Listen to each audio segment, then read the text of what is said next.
Hare Krishna, dear devotees. I would like to welcome you all for joining His Holiness Chandramauli Maharaj's daily online class. Thank you all for joining today. My humble obeisances to you all. All glories to Srila Prabhupada. Hare Krishna Maharaj, my humble obeisances to you. All glories to Srila Prabhupada. Hare Krishna. Krishna Maharaj. Can you hear me? Yes, Maharaj. Okay, good. Mhm.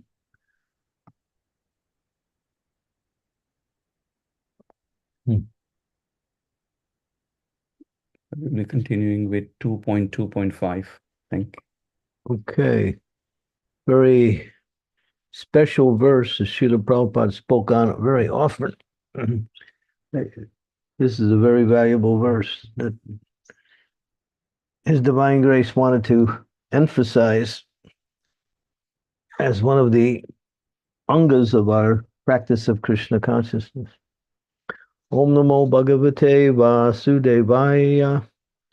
Om Namo Bhagavate Vasudevaya.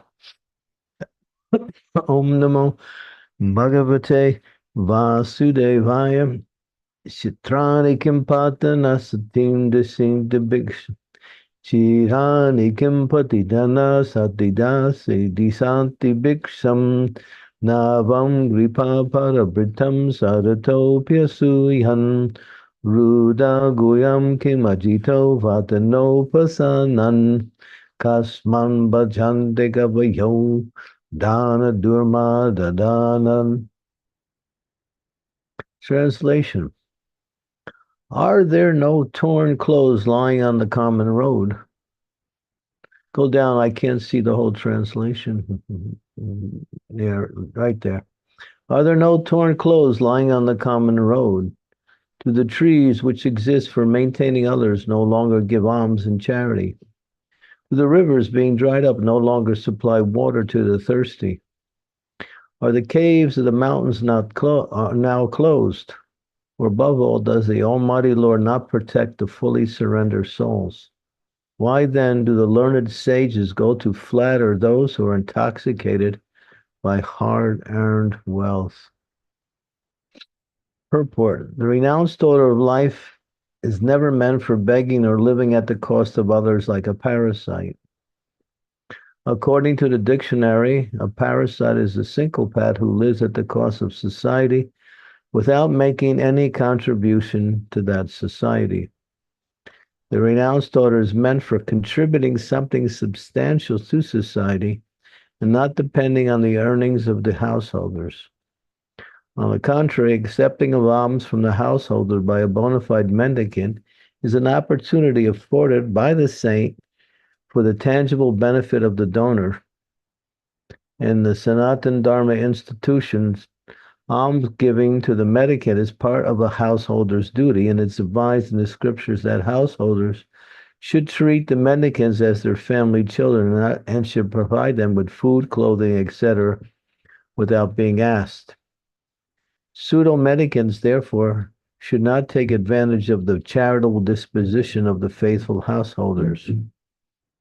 The first duty of a person in the renounced offer of life is to contribute some literary work for the benefit of the human being in order to give him realized direction towards self-realization. Amongst the other duties in the renounced order of life of Sanatana Goswami, Rupa Goswami, and other Goswamis of Vrindavan, the foremost duty discharged by them was to hold learned discourses among themselves at Sevakunj, Vrindavan, the spot where Sri Radha Damodara Temple was established by Jiva Goswami, and where the actual Samadhi tombs of Srila Rupa and Srila Jiva Goswami are now laid. For the benefit of all human society, left behind them immense literatures of transcendental importance. Similarly, all the acharyas who voluntarily accepted the renounced order of life aimed at benefiting human society and not living a comfortable and irresponsible life at the cost of others. However, those who cannot give any contribution should not go to householders for food, for such mendicants also asking bread from the householders are an insult to the highest order. Sukadev Goswami gives this warning, especially for those mendicants who adopt this line of profession to solve their economic problems. Such mendicants are in abundance in the age of Kali. When a man becomes a mendicant willfully or by circumstance, he must be of firm faith and conviction that the Supreme Lord is the maintainer of all living beings everywhere in the universe. Why then should he neglect the maintenance of a surrendered soul who is 10% engaged in the service of the Lord? A common master looks to the necessities of his servant, so how much more would the all-powerful, all-opulent Supreme Lord look after the necessities of life for a fully surrendered soul? Keep going till you get to the end of the purport. You don't have to keep moving. Keep going, keep going, keep going, keep going. Okay. Yeah. The general rule is that the mendicant devotee will accept a small loin cloth, simple, without asking anyone to give in charity. He simply salvages it from the rejected torn cloth thrown in the street, wherein he may go to a magnificent tree which drops fruit, and when he is thirsty, he may drink water from a flowing river. He does not require to live in a comfortable home, but should find a cave in the hills and not be afraid of jungle animals, keeping faith in God who lives in everyone's heart. The Lord may dictate to the tigers and other jungle animals not to disturb his Only devotee. the cleaning pad. Haridas Thakur, a great devotee of Lord Chaitanya, used to live in such caves, and by chance a great venomous snake was a co-partner of the cave. Some admirer of Haridas Thakur, who had to visit the Thakur every day, feared the snake and thus suggested that Thakur leave the place. Because his devotees were afraid of the snake, they were regularly visiting the cave. Thakur Haridas agreed to the proposal on their account, but as soon as this was settled, the snake actually crawled out of his hole in the cave before everyone present and left the cave for good. By the dictation of the Lord, who lives also in the heart of the snake gave preference to Haridas and decided to leave the place and not disturb him. So this is a tangible example how the Lord gives protection to a bona fide devotee like Srila Haridas Thakur. According to the regulations of Sanatana Dharma institution, one is trained from the beginning to depend on the protection of the Lord in all circumstances. The path of renunciation is recommended for acceptance by one who is fully accomplished and fully purified in his existence. This stage is described also in Bhagavad Gita as Daivi Sampat. A human being is required to accumulate Daivi Sampat, or spiritual assets. Otherwise, the next alternative, Asura Sampat, or material assets, will overcome him disproportionately, and thus one will be forced into the entanglement of different miseries of the material world.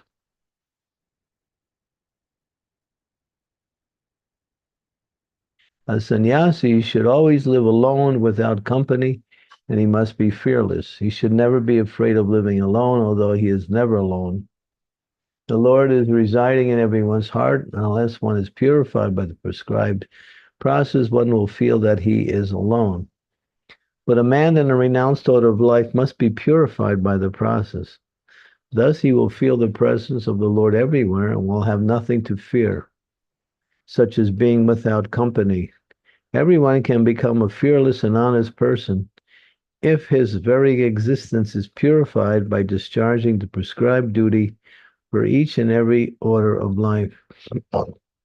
One can become fixed in one's prescribed duty by faithful oral reception of the Vedic instructions and assimilation of the essence of Vedic knowledge by devotional service to the Lord. Om Gyan Timiranda Syadgyana Jana Salakaya Chaksu Unmilitam Yena. That's why go all the way up? Why don't you just leave the purport? The purport's what we're dealing with, not so much the translation. Yeah, hey, that's good. Just leave it there. Om Gyantimidandasya Gyanajana Salakaya Chaksun Militam Yena Tasmai Shri Gurave Namaha. Shri Chaitanya Manobhistam Staptitam Yena Bhutale Swayam Rupa Kadammayam Dadati Swapadantikam Vande Ham Shiguro Shiyatapade Kamalam Shigurun Vaishnavamscha Sri Rupam Sagrajatam Sahaganat Raganatam Vitam Tam Sajivam Sadvaitam Sarvadutam Parijana Sahitam Krishna Chaitanya Devam Sri Radha Krishna Padam Sahagana Lalita Sri Vishakam Vitamsya. Hey Krishna Karuna Sindhu Dina Bandhu Jagatpate Gopesha Gopika Kanta Radhakanta Namostute Tapta Kanchana Gaurangi Radhe Vrindavaneshwari Rishabhanu Suti Devi Pranamami Hari Priye Vancha Kalpa Tarubhischa Kripa Sindhu Bacha Patitanam Pavanebhyo Vaishnavebhyo Namaho Namaha Jai Shri Krishna Chaitanya Prabhu Nityananda Shri Advaita Gadadhar Srivasadi Gaur Bhaktivinoda Hare Krishna Krishna Krishna Hare Hare Hare Rama Rama Rama Hare Hare. Sanatana Goswami has given us the process of bhakti by describing what are the symptoms by which one can uh, execute devotional service. And these symptoms are the principles by which one practices devotional service. Without knowing these 6 symptoms, as Sanatana Goswami describes, one cannot make advancement in devotional service. And what are those 6 symptoms? One is one should know what is favorable for devotional service and what is unfavorable for devotional service. These are 2 principles, and they're called anukulena, and the other one is called pratikul. So the scriptures describe both. They're called vidyas and nishedas. What is favorable, what is unfavorable. It appears that we find devotees have some clear understanding of what is favorable. But when it comes to what is unfavorable, they fall victim to these mistakes or discretions and ultimately offenses. Because they don't know what's unfavorable, a lot of times, at least this is my experience in working in the society, we do the wrong thing. We don't know the proper behavior, the proper etiquette, the proper philosophy, how to apply things according to time and place and circumstance. Therefore, one should know these things because all of this is given to us by the acharyas, so we can make nice progress in devotional service. The process of devotional service is to serve the Lord favorably, not to serve the Lord unfavorably. The demons serve the Lord unfavorably. They get some benefit from that because the Lord is the object of their service. But still, they do it, of course, what we say unconsciously. And because of that, they make some progress. But for the devotees, they have to know what is anukulena and what is pratikul. Do this, don't do that. Avoid this, accept this. Just like to give a very simple example of these things is just when someone is offering you something, you open your hands in a form of acceptance as a means of acceptance. You never grab anything that's offered to you with your hands. You cup your hands and then that item falls into your hands. That is the way, that is etiquette. And if you're offering something, you give it with your hands. So there is a way to accept things and there is a way to offer things. This is common sense that is given by the etiquette of Pancharatriki. Oh, that's a small thing, but more thing is, in other words, one should not eat with the left hand, even though one may be lefty, because it says that the left hand is used for another purpose and not for the right hand is used for eating. And how one holds the food also is also part of the etiquette. So these are just small things, but these are there. And it shows that one who is attuned to these things is actually cultured. And culture is the foundation for spiritual practice. And when it comes to more appropriate things, it says that one should chant the holy names of the Lord and listen attentively. So to not listen attentively is pratikul, or things that should be avoided. To listen attentively is anukul. So these first two things. But here we're getting into a more specific aspect of the six aspects of surrendering to the Lord, and that is that the Lord is the maintainer of all living entities. He not only he maintains by providing, he's a provider, he's a maintainer, and he is the protector. So this verse is somewhat of a statement. Say, is the Lord doesn't protect the fully surrendered souls anymore? So why do uh, persons who are performing devotional service go and beg from materialistic persons in order for their livelihood? Mhm. So this is a very essential principle. It's emphasized here on the sannyas order of life because that is their mood of service. They do not depend on anyone but Krishna. And they may accept a material situation as an object to preach in order for that person to benefit. If they do not do if they're not giving something in this and the same time accepting, then they fall incomplete in that relationship. In other words, they transgress the proper behavior. So one should always know, and Srila Prabhupada makes it clear by quoting many verses, saying that no one, whoever they may be, remember how powerful, influential, or whatever position they may have in the world, can do good to anyone. No one can do good to anyone. Your friends, your family members, nobody. So that sounds like a very incorrect statement because we see people are always working for the benefits of others all the time. But the bottom line is Krishna is in the heart of all living entities. And if Krishna says, don't give something to that person will not be able to give something. And if Krishna says, take care of that person, then that person will get all the care they need from this other person.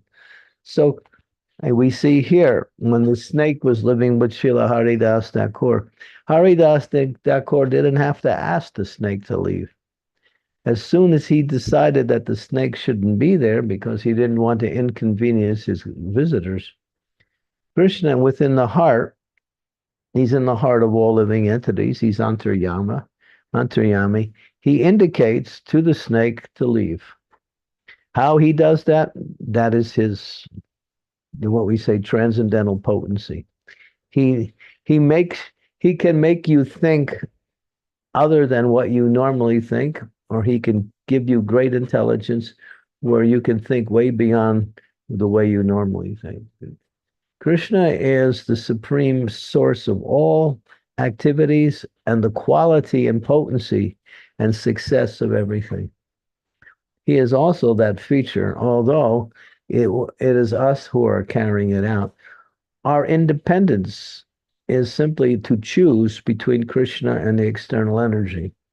And it's Krishna who provides the results both in both cases, as he says, Yayatam mam prapadyante tam satai bhajami aham. Mama bhartmanu vartante manusha partha sarvashaham. Everyone follows my path. Everyone.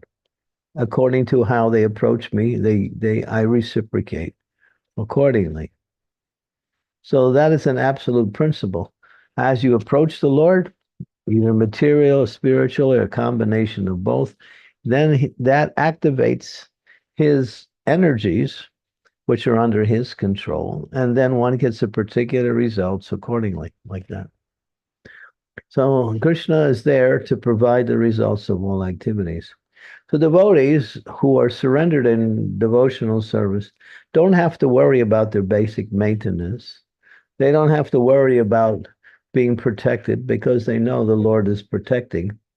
They don't have to worry about how they're going to maintain themselves because Krishna is their maintainer.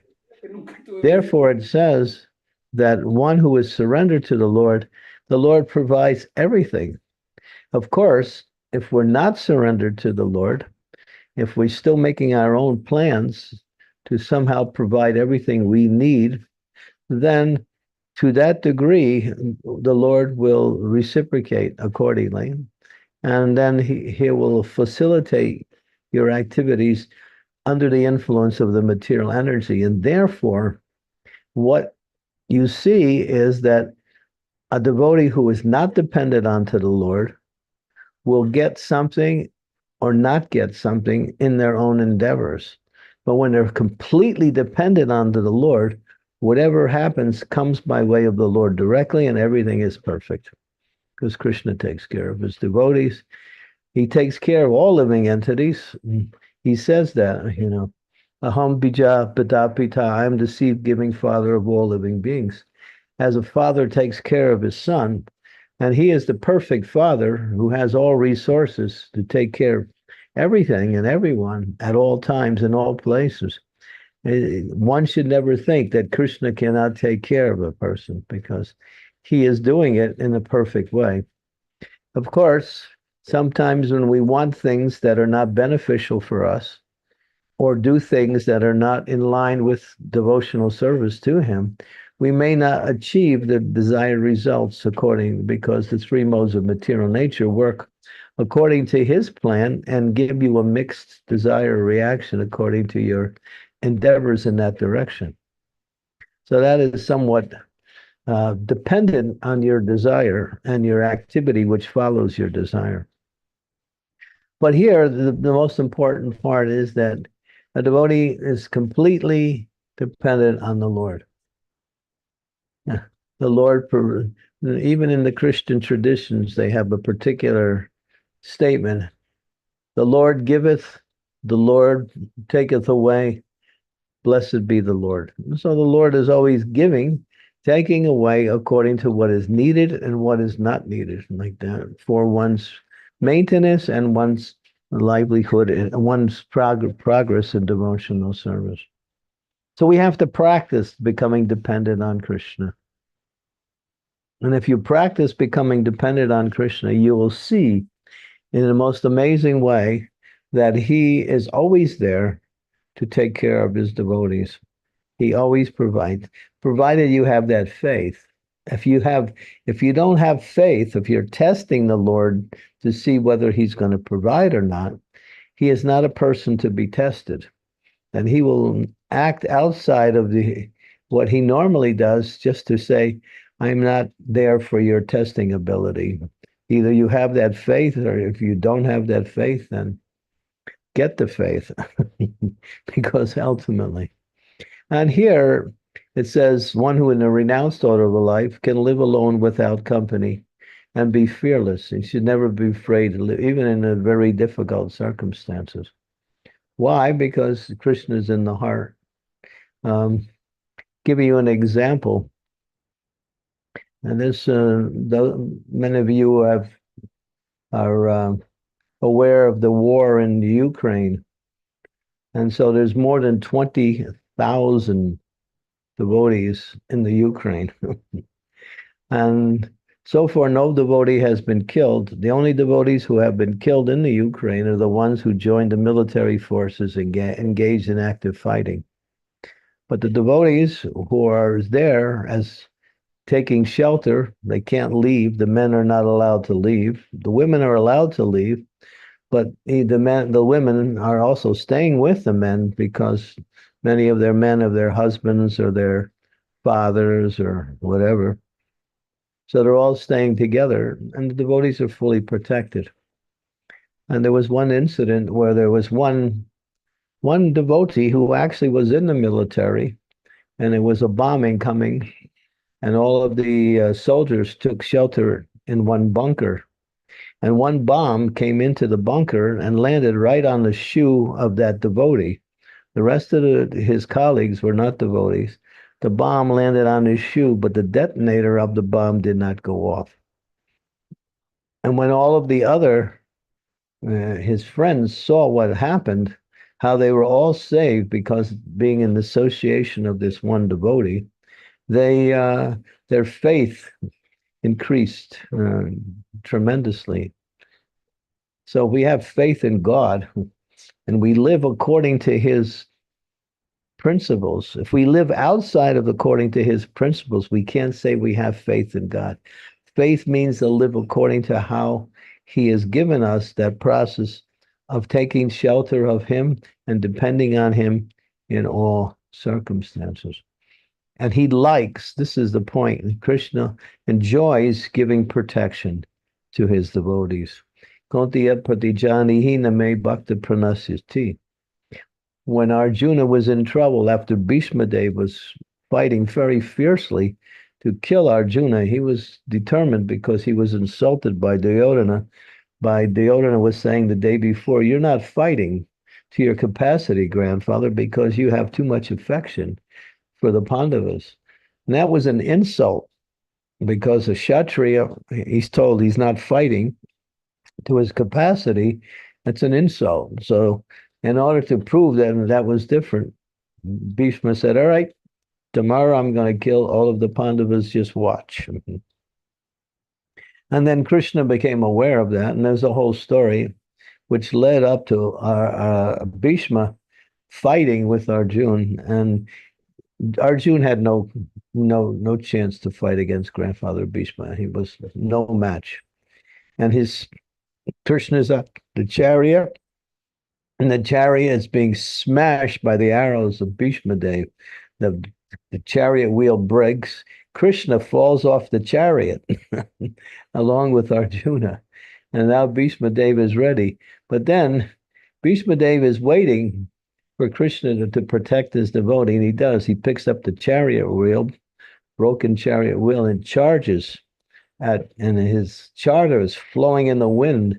And he's so angry at Bhishma Dev that he actually loses his charter and not even aware of it. He comes charging at Bhishma Dev. And this is the greatest happiness that Bhishma Dev could have because his mood is to fight with Krishna in chivalry ras, in a loving way, of course. And so, so Arjuna was saved by Krishna when he broke his promise. He said, "I'm not going to fight. I'm on the chariot. I'll drive your chariot, but I'm not going to fight." But he broke his promise because his devotee was in trouble. So that illustrates his statement that his devotee will never be vanquished if you have that faith. If you don't have that faith, then get it. Sometimes devotees think, well, there's so many spiritual things to do, and I have so many material responsibilities. How will I be able to do both? Well, of course, spiritual life is always there, but material life can't wait. So we choose material life, and then we actually marginalize ourselves. And then what happens? We don't realize that there's always a solution for our material responsibilities. If we search out, we'll find that there's so many ways to accomplish your material responsibilities. But sometimes we think in one way, and then if we don't, we accept the material over the spiritual, which means that we don't gain the benefit of either one. Because material is temporary and it's lost in the element of time. Okay, this is a very powerful verse. Srila Prabhupada has given classes on this verse, many classes. He likes this verse. He wanted to make, not only does he like it, he wants to make it that one of the main principles of bhakti is to Completely depend on the mercy of the Lord, whatever you do. Yeah. And Prabhupada writes, if in the execution of your devotional service, you will never have any obstructions or difficulty if you remember the lotus feet of the Lord. So simply by remembering the lotus feet of the Lord, one is free from all of the obstacles that may come by way of one's execution of devotional service. Okay, we'll stop here.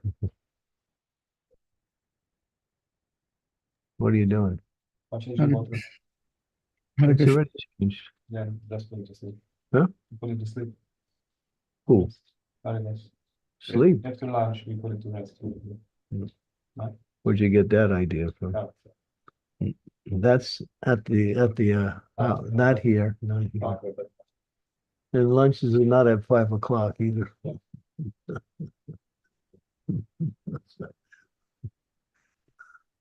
Hare Krishna, dear devotees. So we'll open up the forum for Q&A. I would really appreciate if you can do so.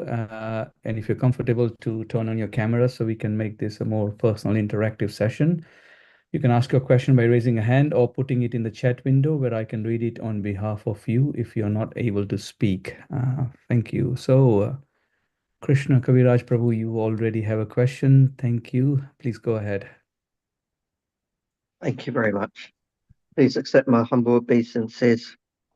Guru Maharaj, all glories to Srila Prabhupada, all glories to you, all glories to all of the Vaishnavas. Thank you. Guru Maharaj, you said, or at least I think you said, we should try and practice being dependent on Krishna. How do we do that in practice? It sounds like something nice to try and do. Let's see, there's a verse that really confirms that nicely.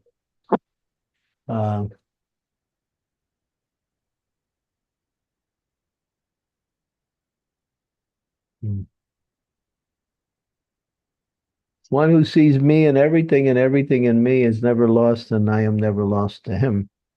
From Bhagavad Gita.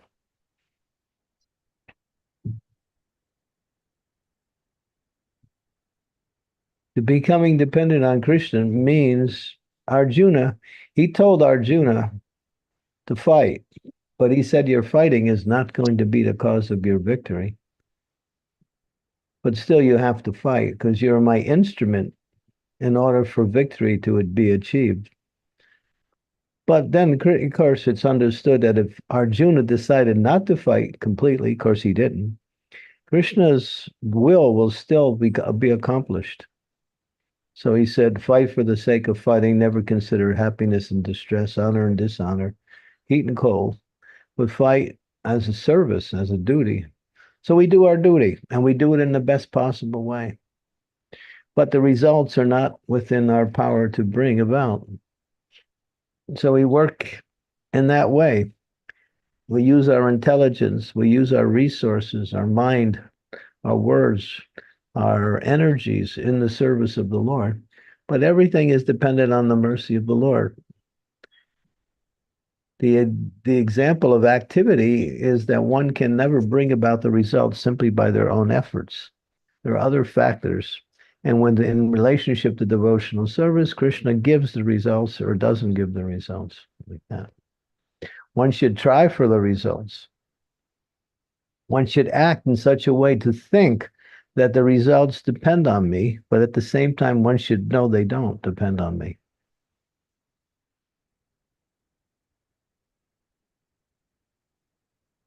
That makes sense? It does. It's quite a complex one, that one. Think Yeah. as if it depends on me, but no, it does not depend on me. Act like it depends on you. They act Yeah. like it depends on me. Yeah, because without your activities, you can't initiate the energy of the Lord in that particular activity. Everything's based on desire. So Krishna is going to fulfill your desire by the quality of your activity. Okay. Yeah. You have to act, Mm. but know that simply by your activities alone is not the source of success. Uh, Krishna doesn't give the sanction, nothing happens. He gives the sanction either directly for devotees in devotional service when they engage in his service. He's directly there. For the non-devotees, he does it through the material energy and through the activities of the modes of material energy. But in both cases, he's providing the results either directly or indirectly. Okay. Thank you very much, Guru Maharaj. If you can live like that, you'll always be happy. Mm.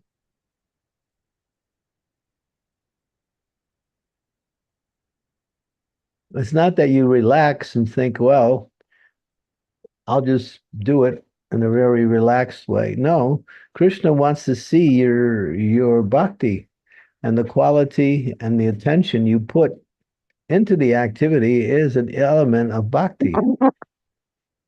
Mhm. If you're doing something in the material world and you're half there and half somewhere else, your results may also be in the same way. You have to put your attention, time, energy, enthusiasm, and whatever you have in the activities of devotional service. Enthusiasm is the life of bhakti. And determination is the feature which inspires a devotee to continue despite reverses, obstacles. And patience is the element that allows for Krishna's mercy to manifest accordingly.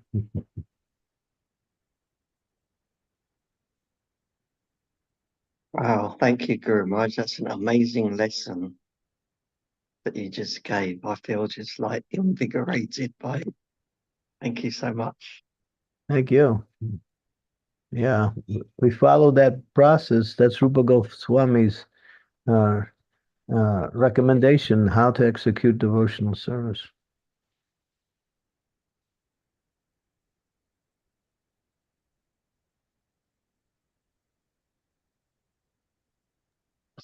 The problem is we're attached to the results.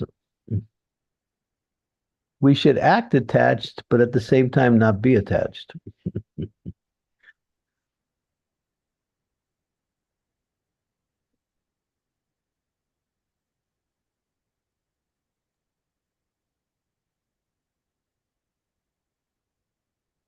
Thank you, Maharaj.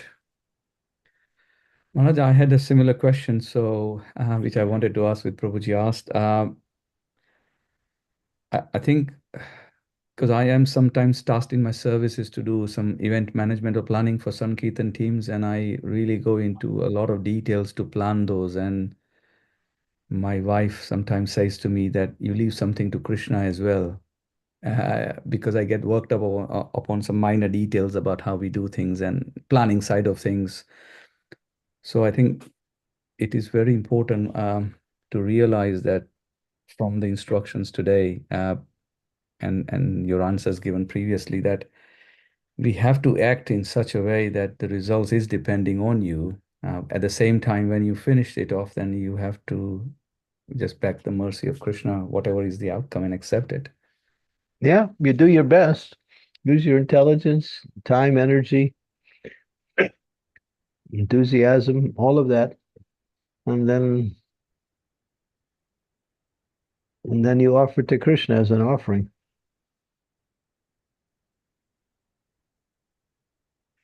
Yes, Maharaj.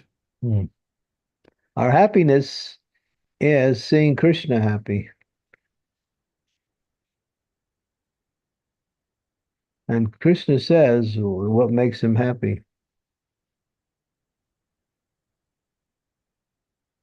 When we engage in devotional service without any personal motivation.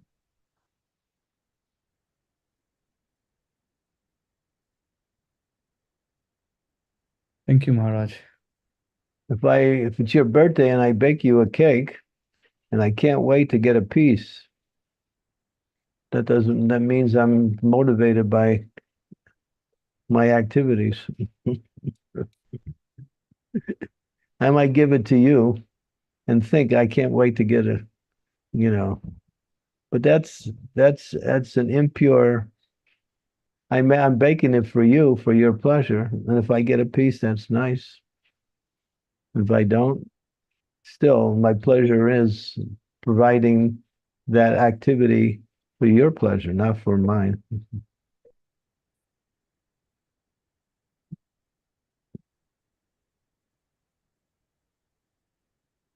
Maharaj, that is the key crux of the matter, unmotivated. That's bhakti. Yes.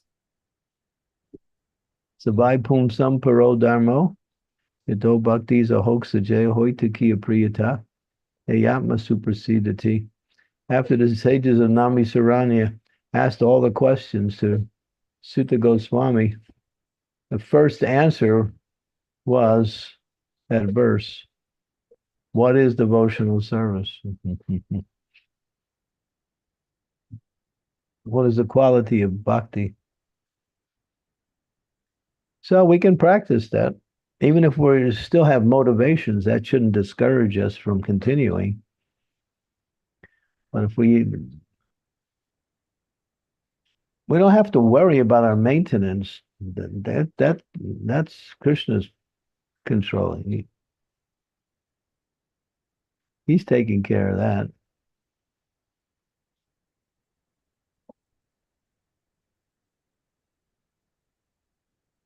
Thank you, Maharaj. Sridevi Mataji, you have hands raised. You can go ahead and ask your question. Thank you.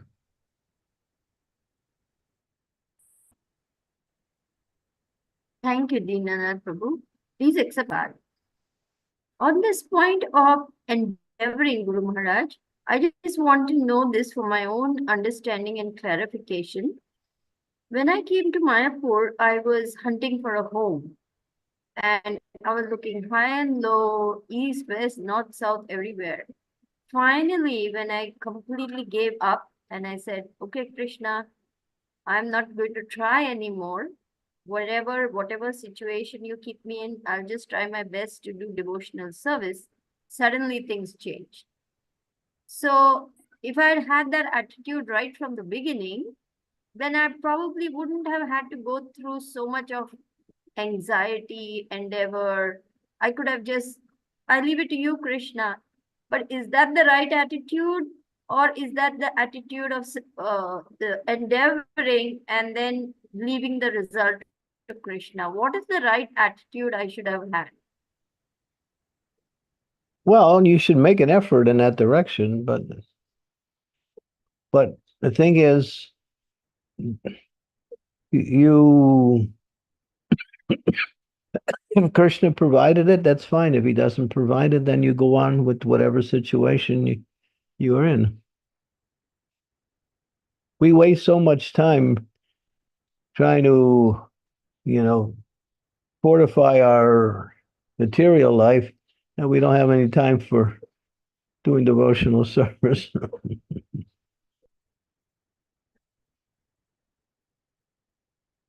So it took you that long to realize that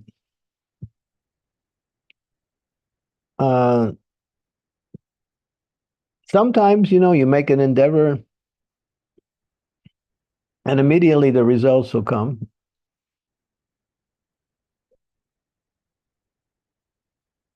Sometimes it comes, sometimes it doesn't. But depending on Krishna means whatever is going to come is going to be the best possible result.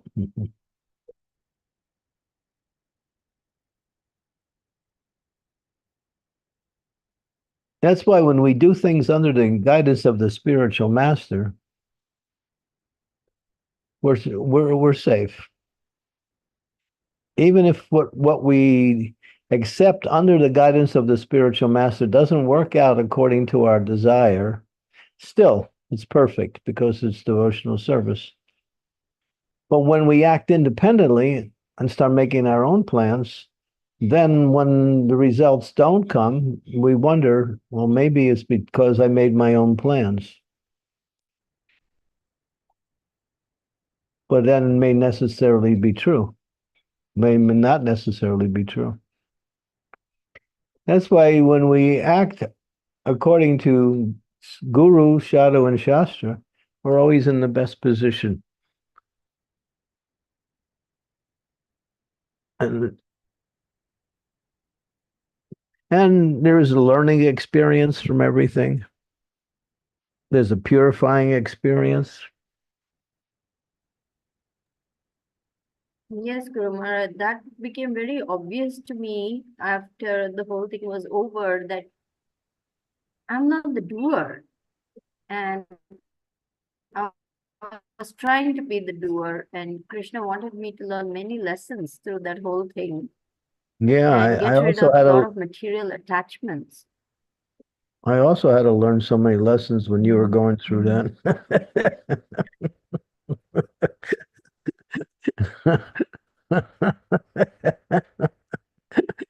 It was good because it increased my knowledge of scripture.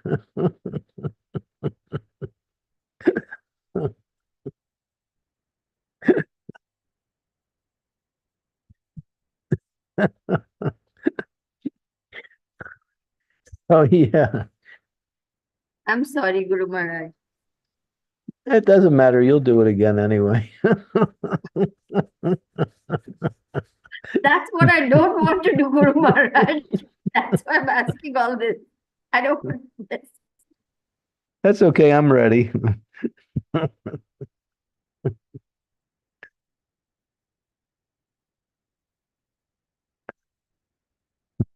But anyway, the thing is, we don't worry.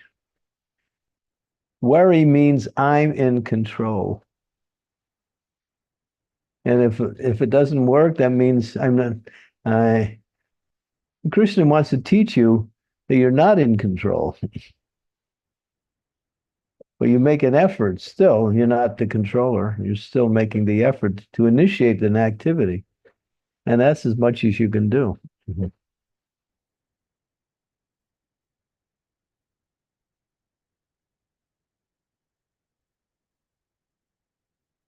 Thank you, Guru Maharaj.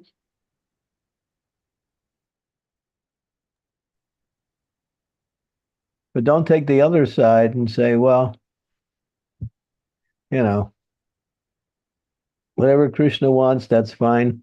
I'm not going to do nothing. No, that's not that's not the program. Program is you make an effort, but you don't worry, don't get an anxiety. And then you just see how things are developing and you use your intelligence. That's all. But in all cases, depend on the Lord. Sometimes he doesn't allow certain things to happen because it's not beneficial or there's something better. I'll give you an example, which I see quite often. Sometimes a man and a woman get married and they want to have a child, but they can't have a child for whatever reason, although they're trying. And sometimes the woman gets pregnant, and then for some reason the child is not born, or there's some miscarriage or something. So sometimes they think maybe we're not meant to have a child, so they give up. Or they think, well, maybe we're just not doing it, or maybe we're going about it in the wrong way. And then I see, in due course of time, a child does come. And that child is the best of all child. Sometimes when people want to have a particular child, that soul that's meant to enter into the womb of that woman is not ready to come yet. So they may have to wait. So, the point is always depend on the Lord and don't get into anxiety about the results, but continue to make an effort.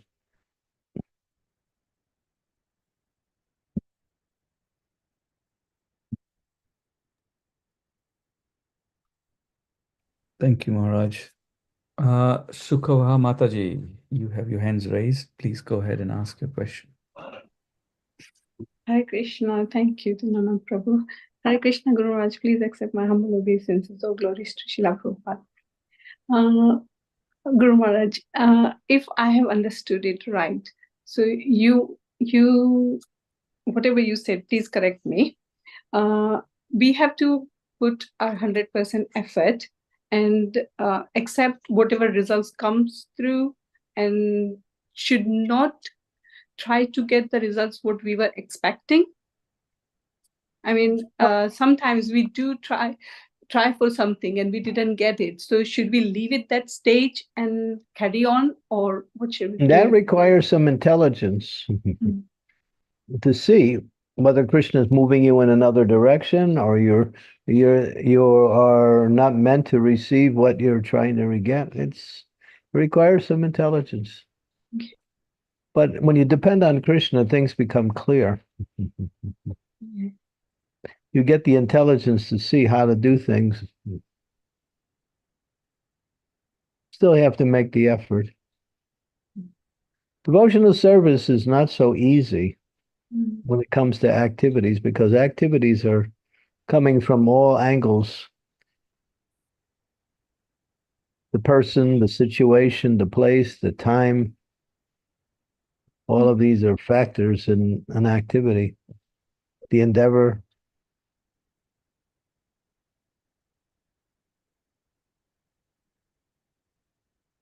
So the best thing is that make an effort, but when you find yourself getting stuck, get some advice. This is what's happening. Is it Krishna's mercy, or is just it's all Krishna's mercy, or maybe I should approach the situation in a different way. Okay. Thank you. Thank you very much. It requires intelligence. That we can't legislate. You learn as you serve, how to serve, how to depend on Krishna, how to see things, what to accept, what not to accept. It's a learning process. Okay.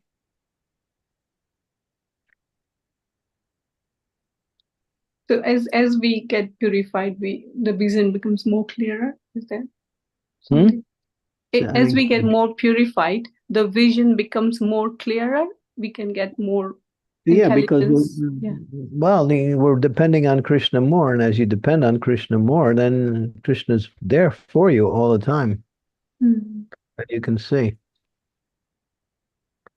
Okay. Thank you so much, Hare Krishna. Thank you.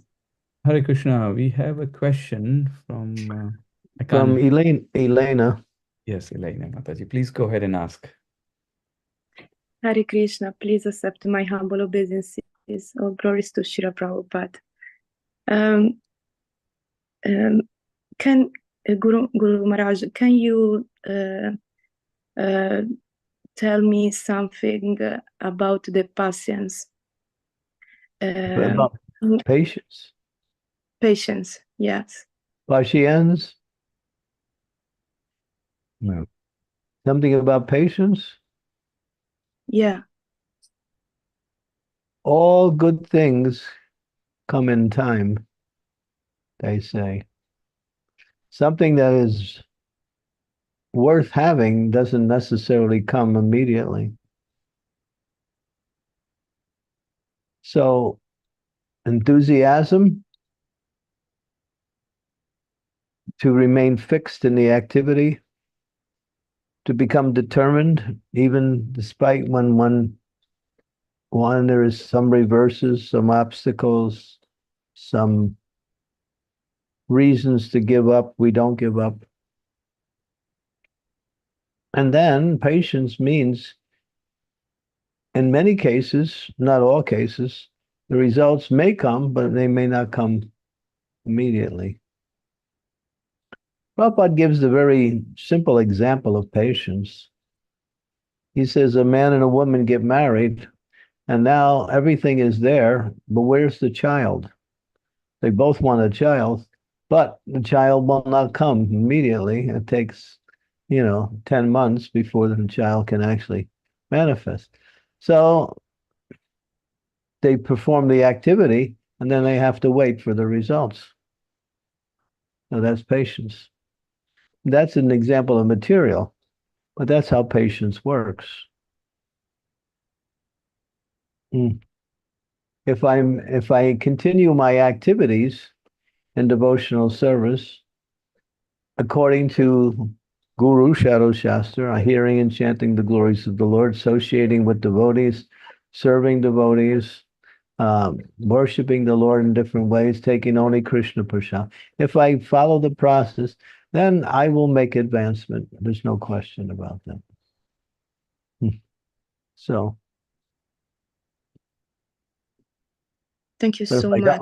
don't, but if I don't follow the process, if there's no enthusiasm, there's no patience.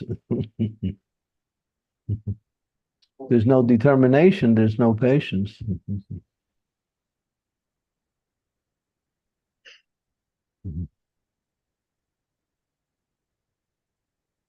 Thank you so much. Hare Krishna. Hare Krishna. Hare Krishna. Devotees, any questions, comments we like? Oh, Srimati Mataji, have your hands raised. Please go ahead. Hare Krishna Guru Maharaj, my humble obeisances to you, all glories to Srila Prabhupada. Guru Maharaj, on the topic of motivation,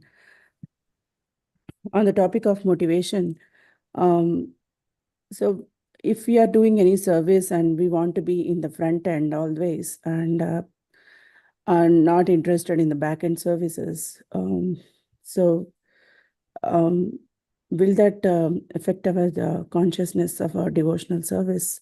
If there's something that's needed to be done, and you say, well, that's not what I'm supposed to do, and you're the one that's supposed to do it, then that's Maya. Mhm. But it's not necessarily means that we have to do everything just because it's there. We have our service, but if there's some situation that comes up and we find ourselves having to do it, we should be happily do it. And Prabhupada said there's no such thing as menial service. He said service is service. But how to constantly remember that, Guru Maharaj, like, because we're seeing the activities as material. Mhm. We may be good at one thing, not as good as another. So or we may like to serve in this way. That's okay. If you like to serve in a certain way, that's acceptable, but it's not the highest platform. The highest platform is to serve in any situation. But sometimes we can't jump up to that. We are inspired to serve in a certain way. That's fine. The spiritual master can accept that and can engage you that way also. Mhm. But if you become so dogmatic that you'll only serve in that way, you might find yourself in a difficult situation. Then when there's something needed to be done and you don't do it, then that will cause problems. Yeah. So be ready to do anything, but you may also have your preferred services. Yes, Guru Maharaj. Yeah, got it. That's fine. Mhm. Okay. Thank you. I'll be right back. Now, Krishna Kaviraj, go ahead and ask your question. Thank you, Guru Maharaj. If I may return and ask a follow-up question on this mood of always acting with enthusiasm in devotional service, but remembering that Krishna is in control and leaving the results up to him. Are there any prayers or is there anything we can read in Shastra that will really help us to build this this type of consciousness?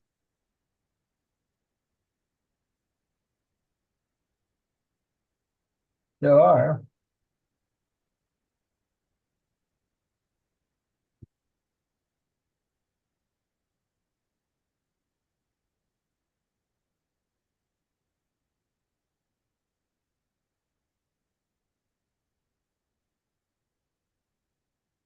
The question is to be enthusiastic and knowing Krishna's the result. Is there any verses that can? You have a right to perform your duty, but never consider yourself the cause of the results of your activities. Never be attached to not doing your duty. 247 in Bhagavad Gita. One who sees me and everything in me, I'm never lost, nor he's never lost to me. I am the fire. I am the ingredient. I am the mantra. I am the priest. I am the sacrifice. He says that. All of these verses are there. Where else?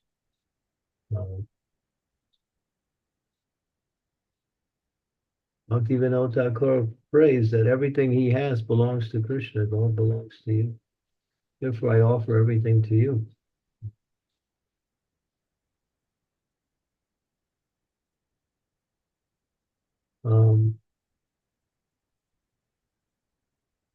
In this endeavor, there is no loss or diminution. A little advancement on this path can save one from the greatest type of fear. 240 in Bhagavad Gita.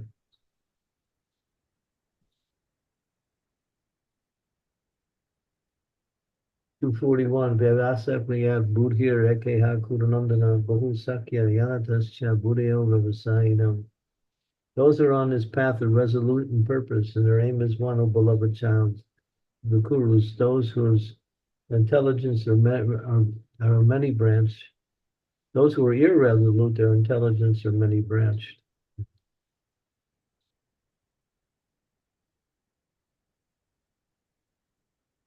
The whole Bhagavad Gita is full of verses that teach dependent on Krishna.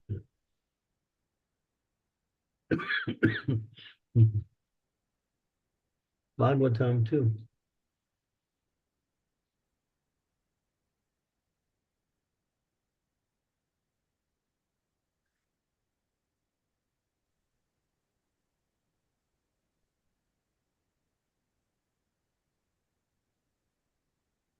So we have a question from Sri Devi Mataji as well. You want to ask Mataji? This will be the last Yes, question. Okay, Maharaj. Just one last question, Guru Maharaj.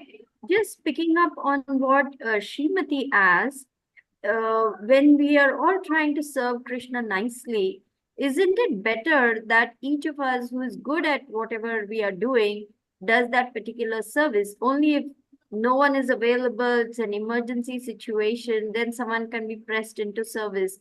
But supposing I'm not a good cook and there is a very good cook, isn't it better that that person cooks for Krishna and makes nice preparations and they actually even enjoy and relish doing that service? Well, if you ask me to cook for 300 people, I'd be, shivering and crying and I'll make a mess of it. While I don't mind if I'm asked to give a class because that's what I've been doing for the past 20 years. That's something that I relish, I like to do. And so like this, as a team, can we say, well, I can do it, but it's much better that someone else who's good at it does it? Well, service is service, but it falls into the different categories. And so Prabhupada wanted to establish Varnashram, which trains devotees in different services and to make people expert in particular service according to their nature. So that's the Daivya Varnashram principle that Prabhupada has been trying to incorporate, and is slowly but gradually starting to formulate. So yeah, when everyone works according to their nature, then they could contribute like that. And people will be inspired to serve more when they're working according to their nature. But the nature has to be developed through education and evaluation coming from the spiritual teachers. But we see people are working to their nature in some degree, but it's loosely done now in our society, so it's not so organized. But yeah, what you're saying is, yeah, that's right.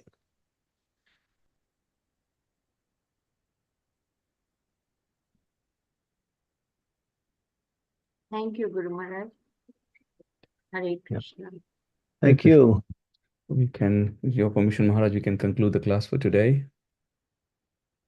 Panchakalpa Tarupascha Kripa Sindhu Vacha Titanam Bhavanebhyo Vaishnavebhyo Namo. Gaur Bhaktivinoda Ki Jai. Srila Prabhupada Thank you ki very jai. much for today's class. Hare Krishna. Haribol.